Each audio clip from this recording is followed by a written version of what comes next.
for your next comedian. All right, this is their first time. Everybody, please put your hands together for Brad the Bard. All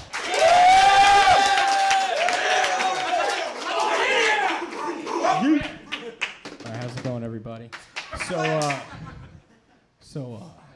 this is my first time on stage doing stand-up, and I have to say, I'm not a stranger to the stage. Like, I've done stage acting, and I've, had a lot of performances with a bunch of bands and stuff. I play music, but it's kind of different right now. I'm kind of scared. It's just me and this mic and these shaky hands. So let's see how this goes. Something I've been getting into recently, actually, is been streaming video games. We got any gamers out there? Yeah. All right, cool. Yeah, so I found out recently that there's a lot of these guys getting paid to play video games, and like they're streaming this stuff on the internet, and then they're getting tips for playing these video games. I'm thinking the whole time, like, when I first found out about this, I'm like, that's fucking bullshit, because I was basically doing an unpaid internship my whole high school career, all the fucking gaming I was doing, my God. So, but it's funny, because the way that the whole architecture of this works is it's very different from other competitive things. Like, if you look at sports, the best people are making the best money, you know what I mean? But with video game streaming, it's not the case at all. It's the guys that are doing the best are usually like struggling to find, a good foothold in this community, because they're like, look at all these awesome strategies. It's a 3-hour-long video of these subtle nuances, and everyone's like, yeah, fuck that. This guy's hilarious. He's getting high and fucking talking about Call of Duty. I'm going to do that instead. So that's pretty funny, but the thing that I find the most funny is that they don't even scratch the surface on the people making the most money. And that's these crazy thoughts out there showing their titties on stream every time they get tipped. All these broads that, like, the top 1% of the streamers making the money are these females, like, that are being slutty on the stream, and I find that really funny. But it's interesting. It's interesting because I think about it, and like I feel like this joke isn't that funny to girls, but it's not a sexist joke at all, because all these basement-dwelling dudes that are living off of Hot Pockets and Mountain Dew really need to take some marketing advice from these chicks, because they're obviously cornering the market here, and they need to just slide in them DMs and be like, how can I get more followers? My God, do I got to show my titties? Like, what do I have to do here? But what ended up happening is they banned people from playing games live topless, which made me angry, because I don't know if you noticed this, but I kind of like to have a good physique, and I like to be shirtless every chance I get. So now I can't do that. It's like everywhere I go, no matter what line of work I end up trying to do, I gotta be fucking micromanaged, and I gotta wear business casual. I can't get a fucking break out here. It's like, what the fuck, man? So I guess to close my thing out, I have a story that I want to tell. So in one of my bands, I ended up getting an opportunity to do a music video in Los Angeles. So I was like, seize the day, let's do it. So it was me, my buddy Kevin was on the keyboard. He's like this brolic guy that does yoga and Reiki. Really doesn't match his character. It's kind of an interesting demographic what this man is. He's not at all what you would expect when you look at him. And then we had another guy who was like this 55-year-old drummer guy. He's actually passed away, rest his soul. But so me and Kevin end up going to LA, and we land. We land in LA, and I'm calling my buddy that we're supposed to be couch surfing with, and I'm like, hey man, we're here. And he's like, I don't have a car, so you're gonna have to figure out how to get here. And I'm like, all right, well, fucking thanks. Now I know why Biggie and Tupac fucking had such a rivalry. My God. You guys don't understand how to communicate over there. So I ended up calling an Uber. We called an Uber. And I feel like the stars must have aligned. Somehow LA knew I was new in town. Like, me and Kevin, this is the first time we ever been to LA. So this purple Uber pulls up, purple Mercedes. And this big buff black dude comes out and he's like, are you Kevin? To my buddy that called the Uber. And I'm like, dude, what is going on right now? So we're loading our instruments up, and we're talking to the guy. We're driving in, and I start talking to the guy, and he's like prior military, and so am I. I'm like, oh yeah, we're shooting this shit. So we're going down like pretty weird roads, and we end up getting to where I can only describe as the ghetto of Los Angeles at this point. And I'm like, man, this is a pretty rough part of town. He's like, yeah, man, this is the route that it's taking me. I'm like, all right, that's cool. And so we end up getting to like Skid Row, like the bottom of the barrel of Hollywood, right? So I'm talking to the guy. I'm like, yeah, we play a lot of songs in this band. We a lot of originals. We actually play a lot of venues back at my hometown. And I look out the window, and I'm like, do you guys just fucking see that right there? And they're like, see what? I'm like, there's a fucking homeless guy. Like, he must have been homeless.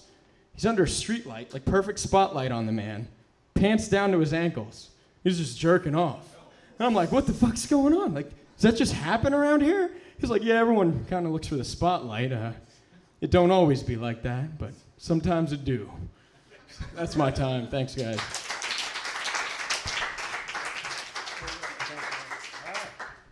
That was Brad the Bard, everybody. How'd it feel, Poppy Cherry? It's good? It's good? I'm shaking, man. Do you want us to call you back? I'll be back. Okay, cool. I'm kind of a fan of Dan. All right. All right, well, listen. Thanks for coming up. Everybody give it up for Brad the Bard. All right. Coming to the stage next, everybody please put your hands together for Mr. Dan Carpenter.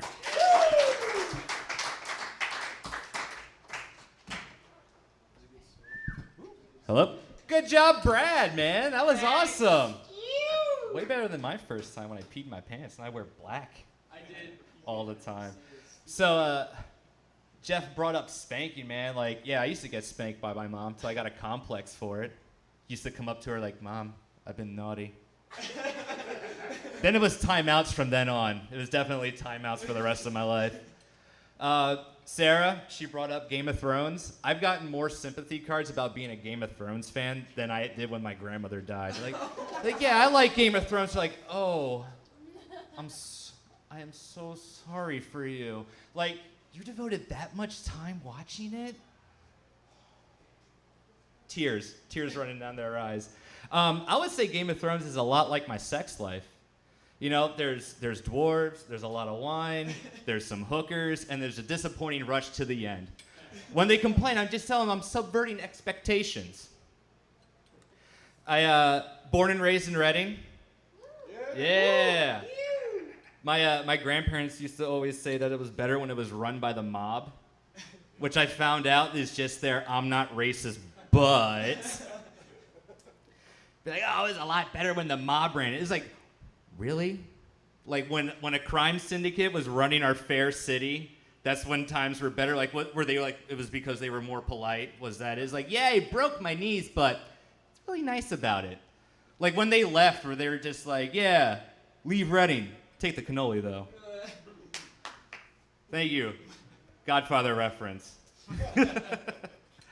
No, like they were always like really nostalgic for like the old times, like polio and speakeasies and systematic racism, but they never wanted like all the cool drugs to come back. Like, can we put real coke back in cocaine, please? Because if they were, they would have liked El Chapo more, because that guy was bringing drugs into the U.S. like through tunnels, through trains, helicopters, turtles, which is I'm pretty sure why we can't use plastic straws anymore. They have a terrible habit. They don't know how to roll up a dollar bill. It's really hard for them with the fins. I'm not reading my notes and checking out my Harry Potter fan fiction. Oh, that's juicy. I can't believe you did that with a Tetris piece. As you can tell by my shirt, I'm into video games. And video games get like some of the weirdest controversies. Like when video game developers try to be nice, like everyone on Reddit goes fucking insane. Mortal Kombat tried to grow up a little bit, which is hilarious because it's like, it's Mortal Kombat.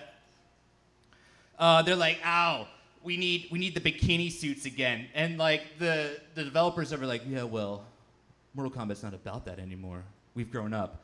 But we still put stripper heels on the bug lady. Like, I miss the old controversies, man. Like when they thought video games were gonna turn us into little murder machines. Like, oh, they're gonna go shoot up at school playing Doom.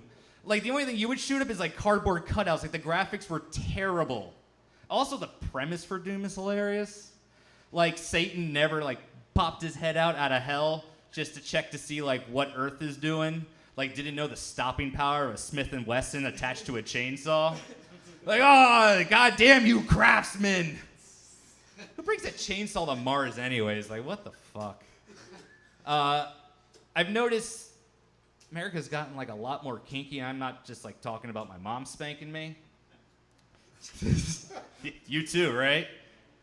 And so it's like it used to be like, you know, like spanking, like handcuffs, you know, maybe like, I don't know, like a whip here and there. It's like, oh, that's kinky. That's like the light shit now, man.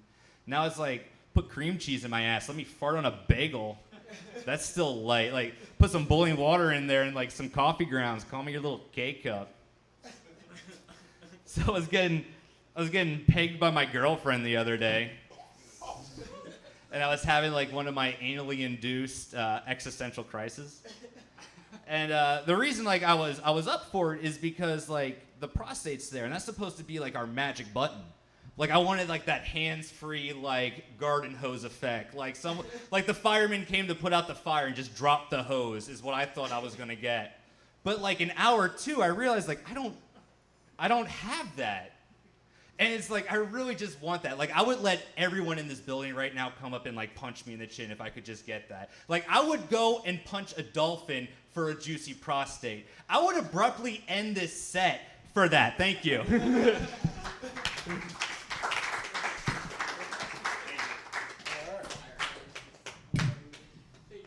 All right, I'm learning shit tonight, man. Fucking, there's new chicks playing video games. Dan did 2 hours of pegging. Just that. Was he video live streaming it? It's not called pegging. Yeah. If I was doing it, it wouldn't be called pegging. Check out my All right. Okay. All right. Now.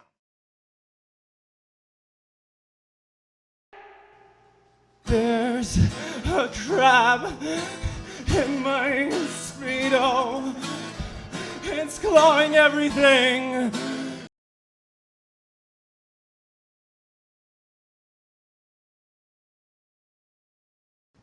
What's your name, dog?